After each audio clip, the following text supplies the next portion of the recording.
से पूरे वर्तमान को समेटते हुए अतीत को जोड़ने का एक बेहतर प्रयास भी किया था। आज हम सब यहां पर जुड़े हैं। हमने यहां पर देखा है कि जो 300 प्रकार की अधिक फ्रेम्स यहां लगे हुए हैं। जब हम लोगों ने एग्जीबिशन का यहां पर अभी उद्घाटन किया है,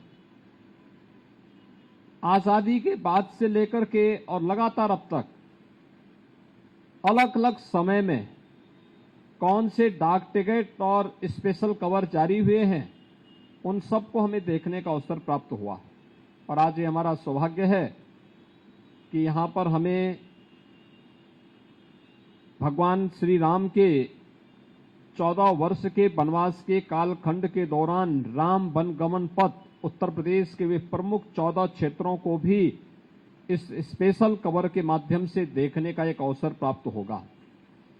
यानी यह एक कलेक्शन तो है ही, अतीत को जोड़ने के साथ ज्ञानवर्धन और मनोरंजन दोनों का एक माध्यम भी इसके माध्यम से बन रहा है। दूसरा, ये पुराना कलेक्शन है, वह उस समय की तकनीक के बारे में भी हमें नजदीक से जोड़ने का और उस समय पैसे की क्या कीमत थी, इसके बारे में भी हम सबका ध्यान आकर्षित कर लेता है। आज के इस अवसर पर जो एक कार्यक्रम यहां पर प्रारंभ हुआ है, हमें समय समय पर इन सभी कार्यक्रमों के साथ जुड़ने का अवसर प्राप्त होता है। और ये हम सब जानते हैं कि उत्तर प्रदेश इस देश से बहुत समृद्ध है। स्वाभाविक रूप से डाक टिकट अगर जारी हुआ है किसी एक विशिष्ट घटना को लेकर के, किसी एक विशिष्ट कार्यक्रम को लेकर के या किसी महापुरुष को लेकर के, तो अपने आप में एक इतिहास को समेटे हुए रहता है।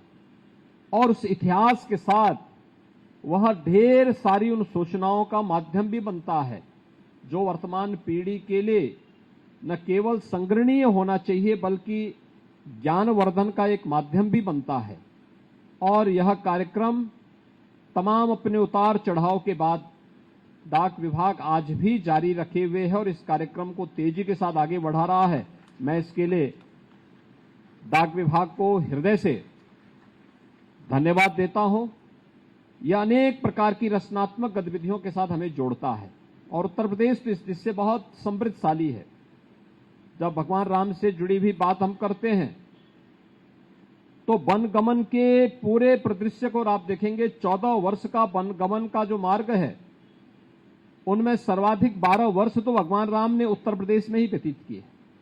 उत्तर प्रदेश का चित्रकूट जनपद इसका साक्षी है। और स्वाभाविक रूप से यह हम सबको बहुत सारी जानकारी, हम लोग मान के चलते हैं कि 14 वर्ष का भगवान राम को उस समय साधन नहीं थे, इसलिए हम लोगों को लगता है बहुत लंबी दूरी, बहुत सारी चीजें ऐसी लगती हैं जो हम लोगों के लिए भयावह लगती हैं। लेकिन आज साधन है तो एक एक स्थल उस समय की गवाह हैं कि भगवान राम किन मार्गों के माध्यम से वनों में गए थे और उस समय के समाज को उन्होंने कैसे सभ्य बनने की दिशा में अग्रसर करने के लिए एक सुरक्षित माहौल देने का काम किया था। ये बहुत सारी चीजें आज भी हम सबका ध्यान आकर्षित करती हैं। मुझे बताया गया कि अभी 17 अक्टूबर को यहां पर भगवान बुद्ध से जुड़े हुए 6 प्रमुख स्थलों को लेकर के भी यहां पर विशेष प्रशिष्ट जारी किए जाएंगे। भगवान बुद्ध का जो राज परिवार था वह कपिलवस्तु में निवास करता था। भगवान बुद्ध ने अपना पहला ज्ञान उत्तर प्रदेश के सारनाथ की धरती पे ही दिया था। भगवान बुद्ध ने सर्वाधिक चातुर्मास उत्तर प्रदेश में ही व्यतीत किए थे। भगवान बुद्ध से जुड़ा हुआ 3 अन्य महत्वपूर्ण केंद्र, महापरिनिर्वाण स्थली कुशीनगर उत्तर प्रदेश में है, कौशाम्बी उत्तर प्रदेश में है और संकिसा यह भी उत्तर प्रदेश के अंदर है। ये 6 प्रमुख स्थल उत्तर प्रदेश में भगवान बुद्ध से जुड़े हुए हैं, जहां पर पूरे देश और पूरी दुनिया के बौद्ध के अनुयायी आकर के इन सभी स्थलों के प्रति अपनी आस्था को व्यक्त करते हैं और जब भी विश्व मानवता के सामने कोई संकट खड़ा होगा तो मैत्री और करुणा के लिए बुद्ध की ओर आशा भरी निगाहों से देखेगा, बुद्ध की धरती की ओर आशा भरी निगाहों से देखेगा। ये स्वाभाविक रूप से कलेक्शन अपने आप में अतीत को समेट करके इतिहास का एक बृहद ज्ञानवर्धन का कोष भी संकेत और डाक टिकटों के माध्यम से और स्पेशल कवर के माध्यम से हम सबके सामने प्रस्तुत करता है। अन्य अनेक ऐसी घटनाओं का साक्षी उत्तर प्रदेश है। अगर आप कहेंगे कि भारत की आध्यात्मिक और सांस्कृतिक विरासत की आत्मा कहीं निवास करती है तो वह स्थल कोई हो सकता है तो उत्तर प्रदेश हो सकता है। भारत के कुंभ की परंपरा को वैश्विक मान्यता मिलती है। यूनेस्को से अमूर्त सांस्कृतिक मानवता की अमूर्त सांस्कृतिक धरोहर के रूप में मान्यता देता है। कुंभ से जुड़े हुए इन सभी स्थलों को लेकर के भी जब कुंभ की चर्चा होती है तो सब लोग प्रयागराज की ओर देखते हैं। देश के अंदर 4 प्रमुख स्थलों पर कुंभ के आयोजन होते हैं, लेकिन जब भी कोई इसकी बात की चर्चा करता है तो बरबस लोगों का ध्यान उस ओर जाता है। आजादी की लड़ाई की जब बात होती है, आजादी के अमृत महोत्सव वर्ष में हम वर्तमान में हैं, आजादी की लड़ाई में जब बात होती है तो हमारे सामने, देश के सामने 1857 के प्रथम स्वातंत्र समर से लेकर के और 1942 के भारत छोड़ो आंदोलन तक के वे सभी घटनाक्रम एक एक करके सामने आते हैं। कैसे उत्तर प्रदेश में ही जन्मे मंगल पांडे ने इस 1857 के प्रथम स्वातंत्र समर का शुभारंभ किया था। कैसे धन सिंह कोतवाल के नेतृत्व में मेरठ के अंदर इस प्रथम स्वातंत्र समर को आगे बढ़ाने का कार्य हुआ था। कैसे झांसी की रानी लक्ष्मीबाई झांसी के अंदर और त्यात्या टोपे बिठूर के अंदर इस लड़ाई की अगुवाई कर रहे हैं। कैसे चोरी चोरा की घटना 1922 में होती है, कैसे काकोरी की घटना घटित होती है और कैसे भारत छोड़ो आंदोलन के अंदर उत्तर प्रदेश के अलग अलग स्थानों को योगदान रहा है।